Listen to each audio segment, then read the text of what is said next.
चन्द्रहासो उज्ज्वलकरा शार्दूलवरवाहना कात्यायनी शुभं दद्यादेवी दानवघातिनी। ॐ कात्यायनी महामायै महायोगिन्यधीश्वरी नन्दगोपसुतं देवी पतिं मे कुरुते नमः। मित्रों, सादर नमन करता हूँ आप सबको जो श्रद्धावान होकर माँ नव दुर्गा के 9 रूपों की वृत्तांतों के विषय में जिज्ञासु रहते हैं। प्रारंभ से लेकर अब तक हम 5 अंकों में माँ के 5 रूपों के विषय में जान चुके हैं। आज विलंब से ही सही हम माँ के 6ठे दिन के रूप यानी कात्यायनी देवी के विषय में चर्चा करेंगे।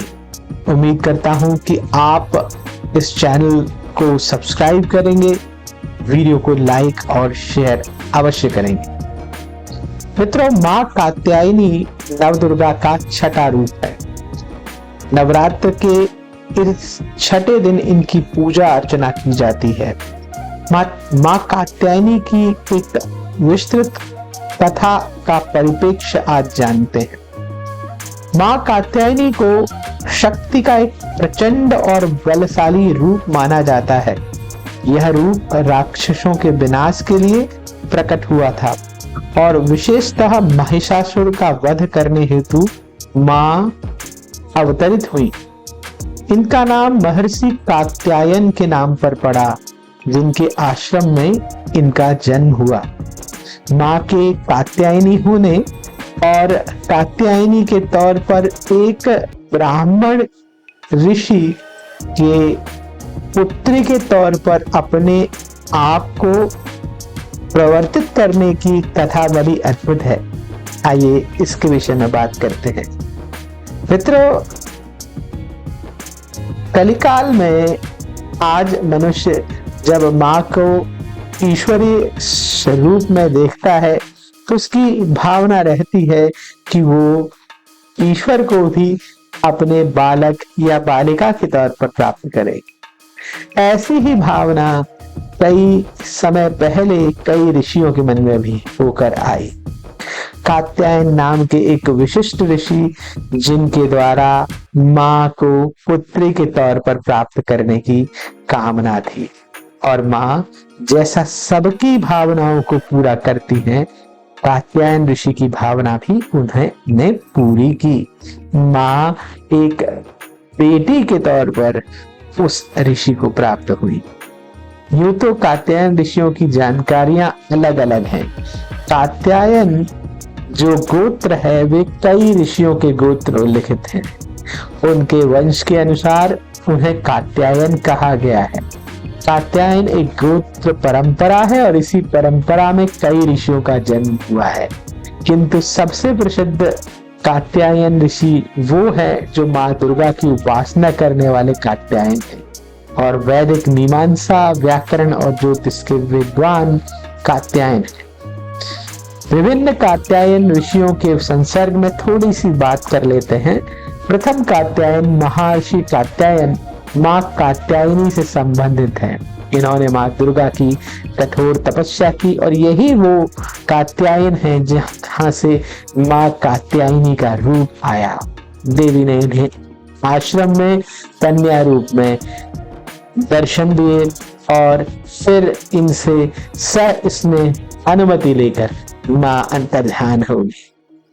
इन्हें कात्यायनी इसीलिए कहा गया क्योंकि कात्यायन के प्रभाव से ये उनकी बेटी बनी। देखिए कितनी अलौकिक बात है कि माँ अपने भक्तों के निहितार किसी की बेटी, किसी की सुता और किसी भी रूप में, चाहे वो अम्बा या ललाट पर माँ तृप्त ली है, माँ के रूप में आती है। और कात्यायन वैदिक ऋषियों के वर्णन के क्रम में अगर जाएं तो हम पाते हैं वेदों के अनुसार अनुवादक और मीमांसक कई कात्यायन वैदिक ऋषि रहे हैं। इनमें यास्क, पाणिनि और वात्स्यायन के समकालीन इन ऋषियों को माना जाता है। इनके व्याकरण, मीमांसा और दर्शन पर किए गए कार्य बहुत विख्यात हुए। जैसा हम चर्चा कर रहे थे माँ कात्यायनी की, माँ कात्यायनी का जन्म ऋषि के कारण हुआ। महर्षि कात्यायन ने घोर तपस्या करके भगवती को प्रसन्न किया और वे उनके सम्मुख एक बिटिया की तरह या बच्ची की तरह या दुर्लभ बालिका के तौर पर कन्या रूप में मिली। माँ कात्यायनी के स्वरूप की बात करें तो माँ कात्यायनी का रूप अत्यंत तेजस्वी और शौर्यशाली है। वे सिंह पर सवार होती हैं और उनके पराक्रम का प्रतीक सिंह होता है।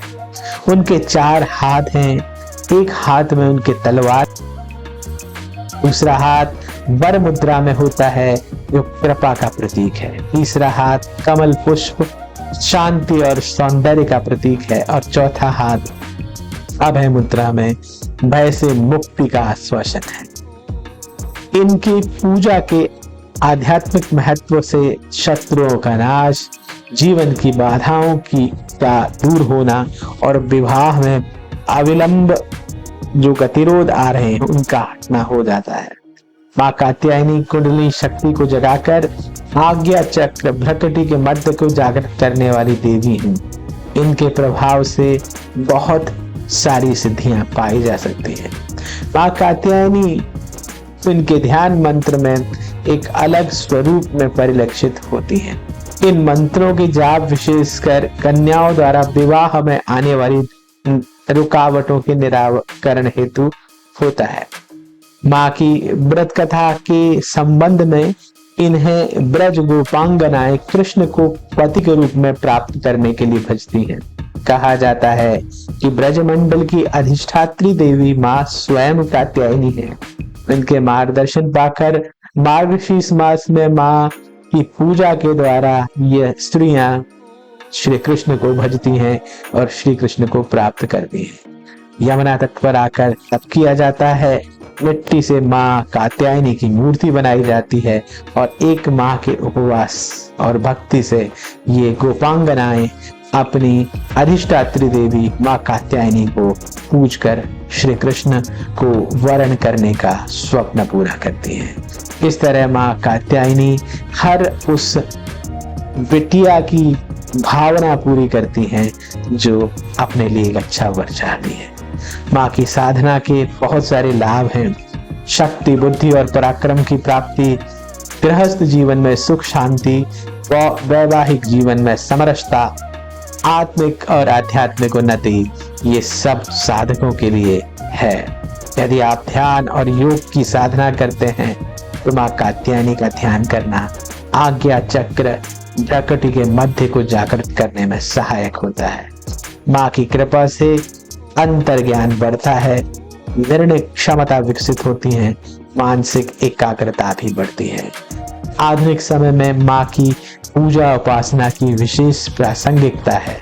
ये प्रासंगिकता इसलिए भी है क्योंकि शिक्षा में समता, आत्मनिर्भरता की प्रेरणा और राक्षसीय प्रवृत्तियों से संघर्ष में माँ का आशीर्वाद विशेष सहायक होता है। तो आप इस वीडियो के माध्यम से माँ कात्यायनी के विषय में सुन रहे थे। मैं हूँ डॉक्टर अमित तिवारी और आपसे अनुरोध है कि माँ के इस अद्भुत रूप का जरूर चिंतन मनन करें। माँ आपका कल्याण करें। YouTube चैनल ज्ञान धारा knowledge for all segment YouTube channel पर आपका सब्सक्रिप्शन हमें मदद करेगा इस तरह के और कंटेंट बनाने के लिए। कमेंट के माध्यम से हमें जरूर बताएं और कमेंट बॉक्स में जरूर माँ कात्यायनी की जय लिखें और अपने मनोवांछित उद्देश्यों को प्राप्त करें। ओम कात्यायनी देवै नमः। ओम कात्यायनी देवै नमः।